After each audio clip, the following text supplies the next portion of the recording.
โค้งสุดท้ายของการคัดเลือกนักกีฬาเพื่อติดทีมชาติลาว U17 เพื่อเกี่ยมลุยการแข่งขันบานเตะซิงเซ่มอาซีหุ้นอายุบ่เกิน 17 ปี ประจำปี 2026 รอบคัดเลือก 21/10 2025 ก้าวเข้าสู่โค้งสุดท้ายสำหรับการคัดเลือกนักเตะบานทีมชาติลาวหุ้นอายุบ่เกิน 17 ปี หรือ U17 ล่าสุดท่านจองซ่องชนจองซ่องซนหัวหน้าครูฝึกทีมชาติลาว U17 ได้รายงานให้ฮู้ว่ามาฮอดปัจจุบันได้คัดเลือกเอานักกีฬาทีมชาติ28คนสุดท้ายเพื่อเข้าเก็บโตฝึกซ้อมอยู่ศูนย์ฝึกบานเตะจำปีจำปาหลัก 16 ระหว่างวันที่6 ถึง 21 ตุลา 2025 เป็นระยะที่ 2 สำหรับนักเตะ28 คนที่เข้าร่วมคัดเลือกทีมชาติลาว U17 รอบที่ 2 มีดังนี้ 1. ผู้รักษาประตู 1. จักกลินไสยสอนจากสโมสรบานเตะเอซารา 2. ไสยเพชรพุทธศรีจากสโมสรเอซารา 3. จันทวีสอนสุพรรณจากสโมสรมัสด้าจีบี 4. สารคำทวีธงจากสโมสรทีบีบอแก้วกองหลัง 5. วิสัยทัศน์นันทวงศ์จากสโมสรเอซารา 6. กิมูลกัญญาจากสโมสรมาสด้าจีบี 7. พิสิทธิ์อ้อจากเดกินคอลเลจที่ประเทศออสเตรเลีย 8. ปาลินเดชเพชรตะกุลจากสโมสร BIS Master 9. พงศวรรค์บรรดากรจากสโมสรทีบีบอแก้ว 10. บุญทศักดิ์จันดาราจากสโมสรสร้างน้อย 11. เวชสวรรค์วิไลพันธ์จากศูนย์ฝึกจำปีจำปา 12. ธัญวุฒิไซเจริญจากสโมสรเอซารา 13. อนุรักษ์สิงห์สวามจากสโมสรทีบีบอแก้ว 14. ไซพรพรหมใจจากสโมสรทีบีบอแก้ว 15. แก้วไก่สอนไสยสารจากสโมสรเอซารากองกลาง 16. ไซโยเพชรสลาดจากสโมสรสร้างน้อย 17. บุญประเสริฐแสงสว่างจากสโมสรเอซารา 18. อนุสิทธิ์ประดิษฐ์จากสโมสรมาสด้าจีบี 19. สวรรค์ไซมูลลาสวงศ์จากสโมสรทีบีบอแก้ว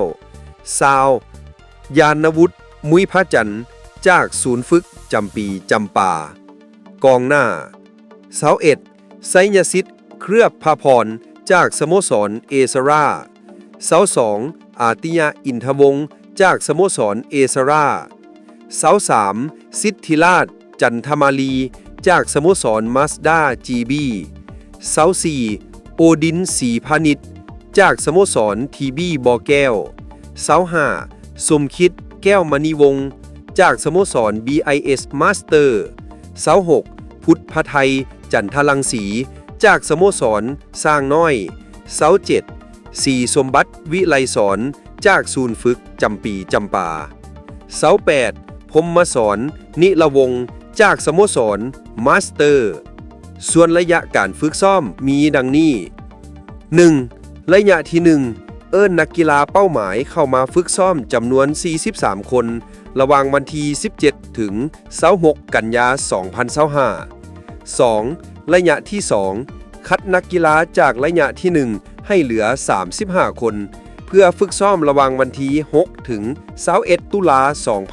2025 3. ระยะที่ 3 กะเกียมไปอุ่นเครื่องอยู่ต่างประเทศก่อนตัดโตนักกีฬาให้เหลือ23คน ระหว่างวันที่29 ตุลาถึง 7 พฤศจิกายน 2025 เพื่อเกียมความพร้อมเข้าร่วมการแข่งขันบานเตะซิงแซมอาซี 2026 รอบคัดเลือก AFC U17 Asian Cup Qualifier 2026 Qualifier สำหรับทีมชาติลาว U17 ถูกจับสลากอยู่กลุ่ม B ร่วมกับเยเมนเกียร์กิสถานกัมพูเชียกวมและปากีสถาน โดยรอบคัดเลือกจะคัดเอาเพียงอันดับหนึ่งของกลุ่มซึ่งมีทั้งหมด7กลุ่ม A G เท่านั้นเพื่อเข้ารอบสุดท้ายที่มี9ทีมที่ได้สิทธิ์เข้ารอบสุดท้ายไปก่อนหน้านี้ซึ่งประกอบมีซาอุอาระเบียเจ้าภาพรองแชมป์เก่ากาตาร์เจ้าภาพบาสโลก U17 อุซเบกิสถานแชมป์เก่าสปเกาหลีและสปเกาหลีเข้าร่วม4ทีมสุดท้ายครั้งที่ผ่านมาส่วนอีก4ทีมประกอบมีญี่ปุ่นตาจิกสถานสหรัฐอาหรับเอมิเรตส์และอินโดนีเซียแมนเข้ารอบ8ทีมสุดท้ายในครั้งที่ผ่านมาส่วนตารางการแข่งขันของทีมชาติลาว U17 ที่เมืองบิสเคกเกียร์กิสถานมีรายละเอียดดังต่อไปนี้วันที่22/11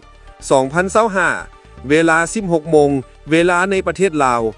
ทีมชาติลาวพบทีมชาติกวมวันที่24/11 2025เวลา 16 โมงเวลาในประเทศลาวทีมชาติลาวพบทีมชาติกัมพูเชียวันที่26/11 2025เวลา 16 โมงเวลาในประเทศลาวทีมชาติปากีสถานพบทีมชาติลาววันที่28/11 2025เวลา 20 โมงเวลาในประเทศลาวทีมชาติลาวพบทีมชาติเกียร์กิสถานวันที่30/11 2025เวลา 20 โมงเวลาในประเทศลาวทีมชาติเยเมนพบทีมชาติลาวนอกจากนี้ทีมชาติลาวพบโจทย์หนักอีกแล้วดวงสมพงษ์กับเวียดนามและมาเลเซียจับสลากพบกันในซีเกมครั้งที่ 33เมื่อบ่ดลมานี่ฝ่ายจัดการแข่งขันกีฬาซีเกมครั้งที่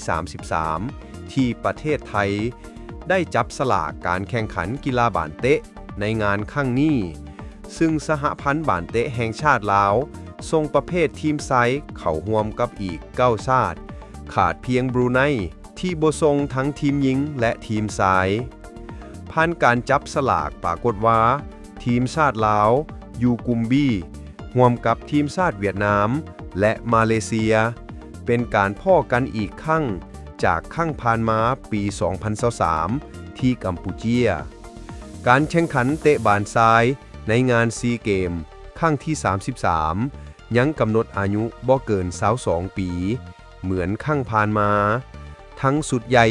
และสุดอู22ปีของลาวเวียดนามและมาเลเซียเห็นว่าดวงสมพงษ์กันเพราะสุดใหญ่ที่กำลังคัดเลือกไปชิงแชมป์อาซี 2027ก็อยู่ในกลุ่มเดียวกันส่วนกลุ่ม A ประกอบมีไทยเจ้าภาพรองแชมป์ครั้งผ่านมาร่วมกับกัมพูเชียและติมอร์เลสเตกลุ่ม C มีอินโดนีเซียแชมป์เก่าเมียนมาฟิลิปปินส์และสิงคโปร์จะแข่งขันระหว่างวันที่3 18 ธันวาคม 2025ซึ่งรอบแบ่งกลุ่ม B ที่มีทีมชาติลาวจะแข่งอยู่สนามเสียงใหม่700ปีรูปแบบการแข่งขันพบกันหมดในกลุ่มแล้วคัดเอาทีหนึ่งของกลุ่มและที่2ดีสุด1ทีมเข้ารอบรองชนะเลิศต่อไปขอขอบใจข่าวกีฬา